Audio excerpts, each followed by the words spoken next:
Hi guys! Welcome to Atoy Custom Vlog. Nandito tayo ngayon sa Atoy Custom Showroom.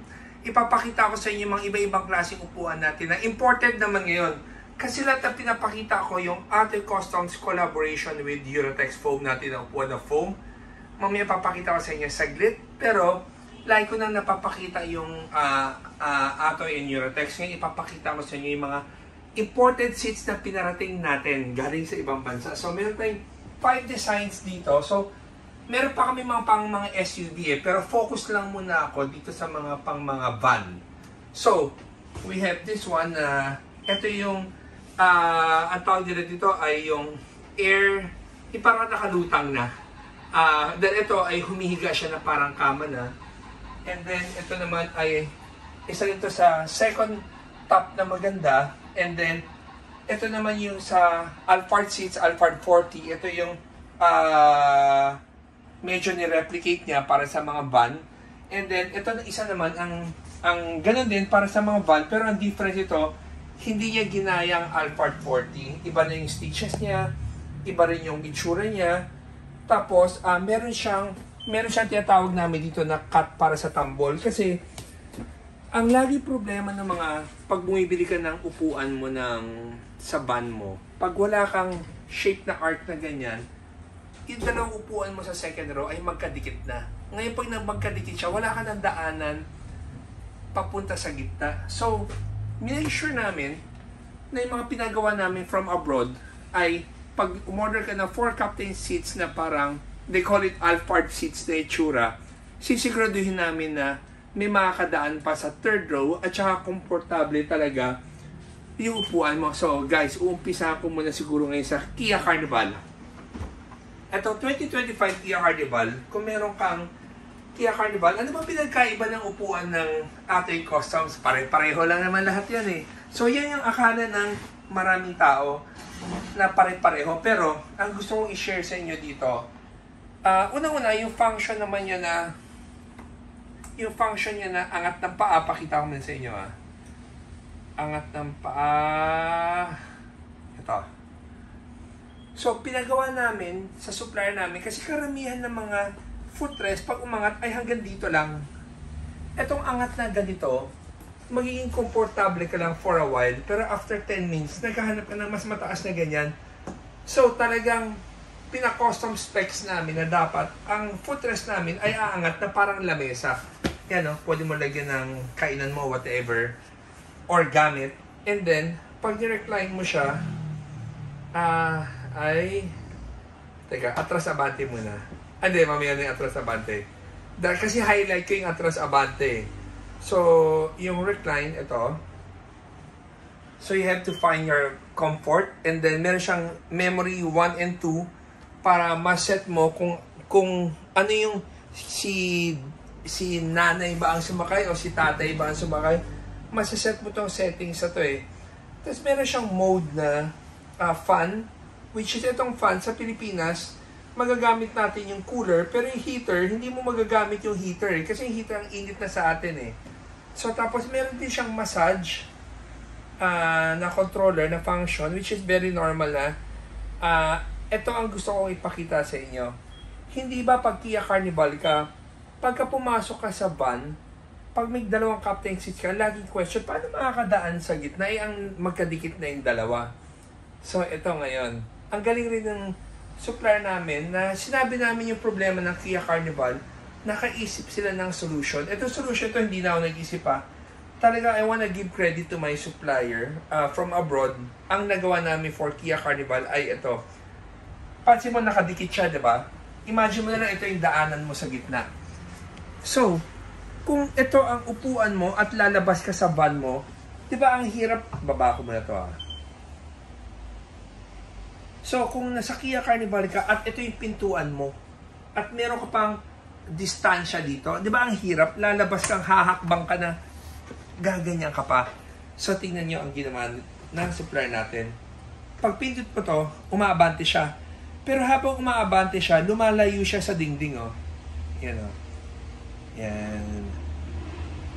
So yan, meron kang 4.5 inches na nilayo niya. So imagine mo, left and right, may 4.5 inches ka. Meron kang 9 inches papunta doon sa likod. Or, kung hindi man aalis yung isa, gagawin mo lang yung switch yung kabila in such a way na makakadaan. Ang regular kasi na stock ng mga sasakyan ay 7.5 ang daanan mo na maluwag sa mga Grandia van.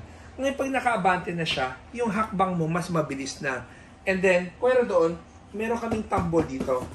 Itong tambol nito, ang purpose ito, para naman kung sakaling inatras mo, binalik mo ulit sa tamang position yung upuan mo, parang matras siya ng sagad na sagad, kailangan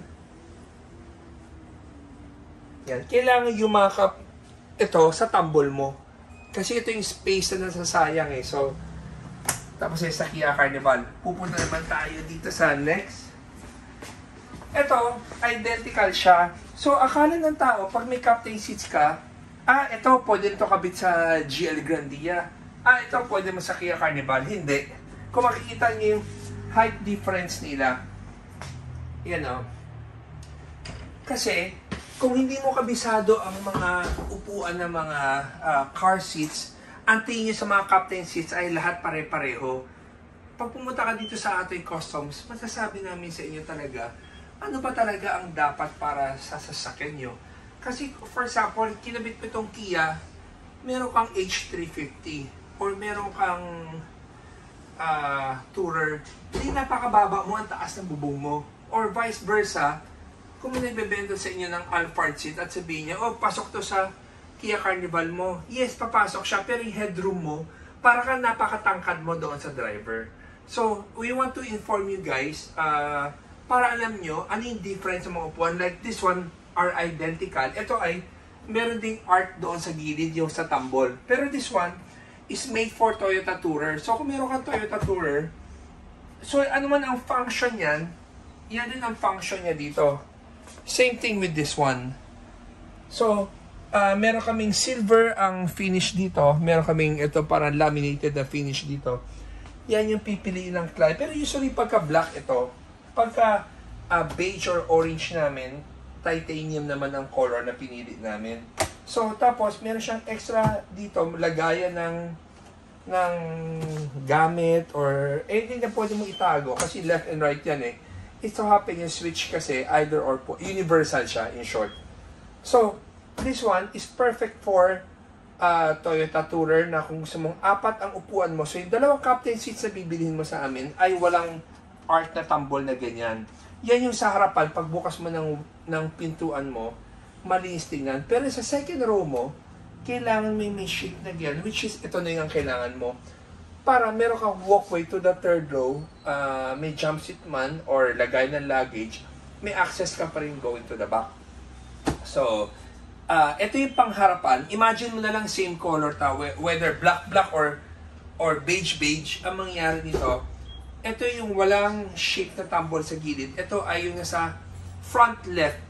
Ito yung nasa rear left na kasi yung controller nila parehong nandito sa may door. So, at saka yung shape ng tambol nandoon. So, left side to. So, guys, dito naman tayo sa mga top of the line seats ng Atoy Customs. So, ito yung dalawang top of the line. Ito yung pinakamaganda. Ito yung second. So, kaya sinasabi ko, pag sinasabi ng tao na ang mga upuan na captain seat ay pare-pareho lang, hindi.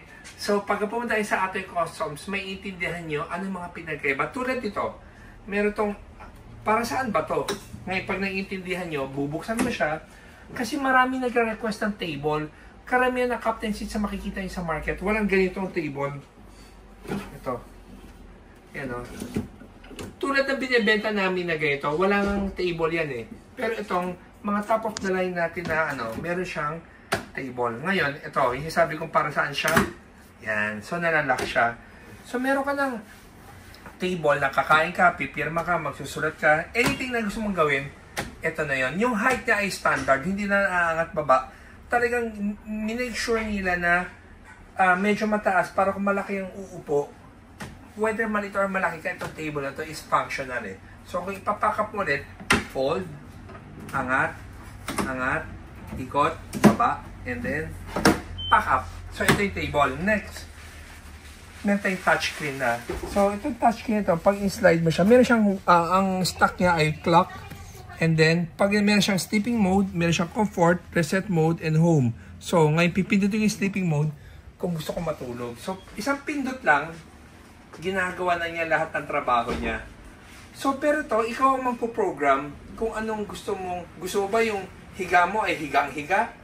O like ako, sinet ko lang siya based on sa, ito yung ginagamit ko kung matutulog ako sa kotse. Ito yung komportable. Hindi mo kailangan na higa na dahil hindi ko naman siya kailangan. Ngayon, kung sakaling ibabalik ko siya, gusto ko comfort mode lang. Pipitutin ko comfort mode, babalik siya sa upo lang na komportable ka na hindi ka natutulog. So, which is, yan, gumalaw na siya. Ngayon, kung gusto mo i-back sa reset, pipindutin ko naman tong reset mode.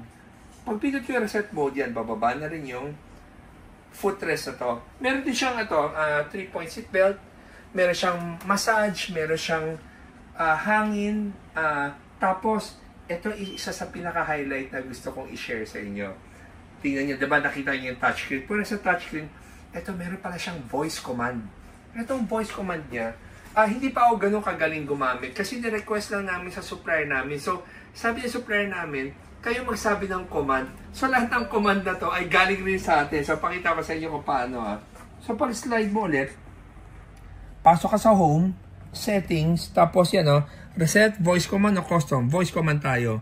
So, meron siyang turn on heating, turn off heating, turn off massage, and on sleep mode, reset, tapos leg up, leg down, backrest forward, backrest backwards, slide forward, slide backward, comfort mode, exit, voice command control. Lahat yan, tayo ang nagbigay. Wala ibang maiisip na magandang sasabihin. So, yan yung naisip ko. So, ngayon, lahat ng upuan namin na top of the line, kasama tong function na to. Pero, namin ko minsan, may konting delay siya pag nalilito. So, dapat malinaw ang command mo. Like ngayon, sabihin ko, umpisahan mo siya by saying, pag voice command, hello right seat, kasi pang kanan to eh. Yan. Hello right seat. Listening. Yan. Pag right seat, sabi niya listening, sabihin ko sa kanya na leg up. Running for you. Yan. So, pag sabi mo leg up, umaangat na yung paa niya,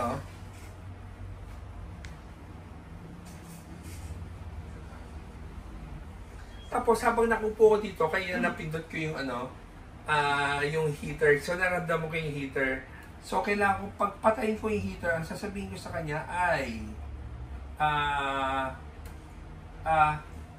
turn off heating. Heating turned off. Okay.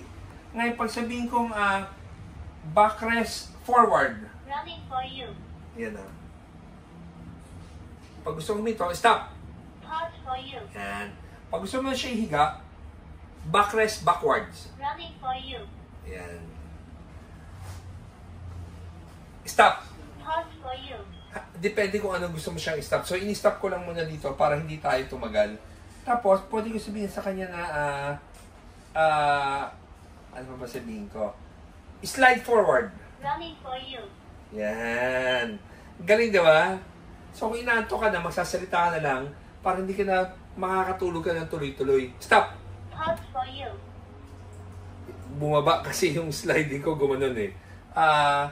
Slide backward. Running for you. Yun, bumalik. And then, stop. Pause for you. Okay, ang galing, di ba? So guys, kung gusto nyo maramdaman tong upuan na to, at gusto nyo makita yung mga upuan ng Atoy Customs, punta lang kayo sa office namin. Ngayon, itong orange na to, hindi ko siya, babalik ko pa siya sa reset Itong orange na to, hindi ko siya sinabay, dahil pag nag-voice command ako, sabay silang gumagalaw. So, hinto ko lang muna to, isi-switch on ko tong isa, para papakita ko sa inyo bakit ito ang pinaka-high-end. Okay, tara. Dito tayo sa pinakamagandang upuan ng Atoy Customs. So, pag-upo pa lang, makita mo, meron siyang switch dito.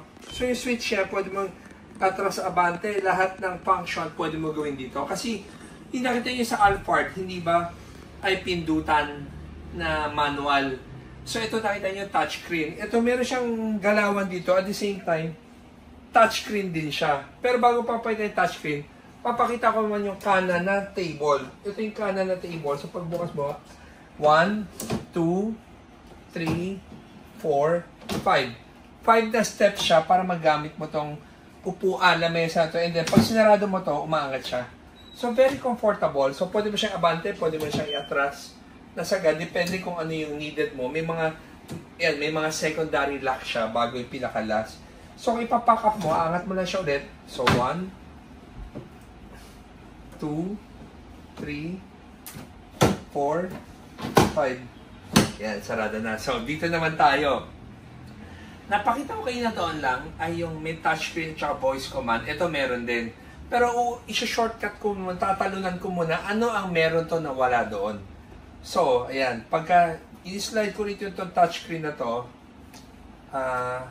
lalabas itong mode. May rest mode, reset, sleeping, comfort, and home. Tingnan mo itong sleeping mode. Ito sleeping mode na to, talagang ibang-iba. Napakasarap. From higaan to footrest, pati ang gulo ng upuan nito, para ka nakahiga sa kama. Yan na. So, habang umaangat siya, umaabante naman yung footrest. So, kahit na matangkad ka, kahit sabihin mong 6-footer ka o 6 plus ka, yung forward ng footrest niya ay kakainin talaga yung comfort mo or aabot siya. Like ako, 5'10 ako. Pero yung dulo, yan na yung dulo, umaabante pa. Halos sa sapatos ko na yung tinatamaan, no? Diba? Okay guys, nakita nyo, humiga siya na ganyan, nagsi-zero gravity siya. Sobra siya komportable. Alam mo, pag nag-lunch break, ilang araw na pag humihiga ako dito, nakakatulog talaga ako. Ngayon, kung ibabalik ko naman siya sa mode na comfort lang, pag comfort mode, yan o, umaangat siya. So, sabay yung footrest mo at saka yung gumaganon siya, o. Diba? So, itong comfort mode na to, ay, hindi siya matutulog. Alam yung gusto mong komportable ka lang, yan, nakaganyan. And then, kung gusto mo siya i-reset mode naman, para pipindutin mo siya nakatayo ulit, ito na. So, pag nag-reset ka, babalik siya sa sit upright na. Lahat to, napoprogram mo siya. So, pagkatapos ito, kunyari ito, naka-reset na to, kulang ka pa sa angat mo, pwede mo siyang manually iangat. Yan o. Yan. Manually iangat po siya hanggang sa komportable ka. Ngayon, galawin naman natin ang voice command dito. So, pag mag-voice command ka, home, settings, tapos, wala yan. So, kakausapin ko lang siya. So, hello, left seat. Listening. Listening na siya. Leg up. Leg up. Running for you. Yan, running for you, sabi niya. Yan. So, itong function na to, meron siyang ventilation, heating, massage. Massage turned on. Wala pa ako sabi yung on yan na. Ito, masyado ka chismosa. Ito naman, backrest, backward. Running for you. Backward, backrest, backward. Running for you. Stop. Pause for you. Ang napansin ko pala, pag nag-command ka sa kanya, tapos pag nagsalita ka, umaano rin. Ventilation turned on. Pag nagsalita ka, humihinto siya. So, akala niya stop siya, sabi mo. Ngayon naman, ang sabihin ko, slide forward. Running for you. Yes. Slide backward. Running for you. So, minsan kailangan mong ulitin para marinig niya. Stop. Pause for you. Okay. Turn on massage. Massage turned on. Yan. Turn off massage. Massage turned off. Okay. So guys, ganito kaganda yung mga upuan natin. So guys, kung ikaw ay magiging interesado at gusto mo magkaroon ng comfortable seat sa upuan mo, like ko sinasabi sa mga client natin, kahit anong ganda ng customized van mo, pero hindi maganda ang upuan mo, nasasayang lang rin ang gastos niyo. So guys, before kayo mag-customize or gusto niyo mag-change ang seats, daan lang kayo sa Atoy Customs at 57 West Avenue para ma-feel yung iba-ibang upuan na bago natin. So ngayon, guys, bago tayo mag-end, papakita ko na naman sa inyo ang mga local seats natin na gawa ng Uratex foam na napakahusay at napakalambot. Perfecto sa mga Toyota GL. So guys, tara tingnan natin. So, ko sa inyo ito yung top 3 seller natin. Ito yung mga, if you have Toyota GL na gusto mo gawing super grandia na 4 captain seats, we have the black, we have the gray, we have the beige. Ito yung original ng Toyota Elite, pero identical siya dito, pero hindi siya parehong-pareho. Pero yung comfort, ang layo ng comfort ng gawa ng Uratex foam at saka doon sa original na Toyota. So we have our Atoy headrest. Tapos meron kaming center console para sa mga LC300 or LC200 or mga minivan na gusto mo rin may table yung yan, gusto mong may table din yung SUV mo. Yan. Tapos, pwera dyan, sa ilalim niya, meron siyang freezer. Yan, Diba? So, whether you have SUV, you have mga, again, Toyota Grandia. Nga lang, ang problema sa Grandia kasi may daanan ka sa gitna. So, I think, for mga Mercedes-Benz V-Class, or if you say mga Kia Carnival, I think perfect to. Tapos, we have our Atoy high back seats. Ito yung one of our high back. Ito yung luxury seats natin. Merong mahahaba na ganyan para sa matatangkad. Meron ding mga mas maikli. So, depende sa anong kailangan ng client. So, guys, we also have Atoy headrest para sa mga LC200 na stock. Ito yung high back natin. So, kung mag-interesado kayo sa mga product natin, tawag lang kayo sa 3411-5858. Tsaka guys, huwag kayo mahiyang pumunta sa office namin. Gusto namin, bago kayo bumili ng upuan namin, ay sigurado kayong happy kayo. So guys, thank you for watching. Every day is a blessing. And always, always remember, Jesus loves you and God bless. Okay guys, lahat ng seats na meron tayo ay Atoy Customs exclusive. So, isa mga buyers ng mga captain seats ng upuan, bago kayo bumili kahit imported, i-check nyo muna yung quality. Dahil kung bibili lang rin kayo ng imported, medyo mahal siya, pero i-make sure nyo ang quality ay tama at saan nang galing sa abroad ang supplier nyo at sino ba ang supplier nila para malaman nyo hindi porket imported siya ay lahat ay maganda. Meron kasi kaming sample dito na hindi ko na ipapakita na yung upuan na yun. Imported din siya na from abroad, pero ang layo ng quality niya dito sa mga upuan natin. Tapos, itong mga upuan natin, like itong Alphard seats natin na upuan na to, meron din tayo pang LC200 at saka LC300 or any SUV, even Fortuner, pwedeng kapitan, lalo yung mga naka-bulletproof. So, dagdag info lang mga boys.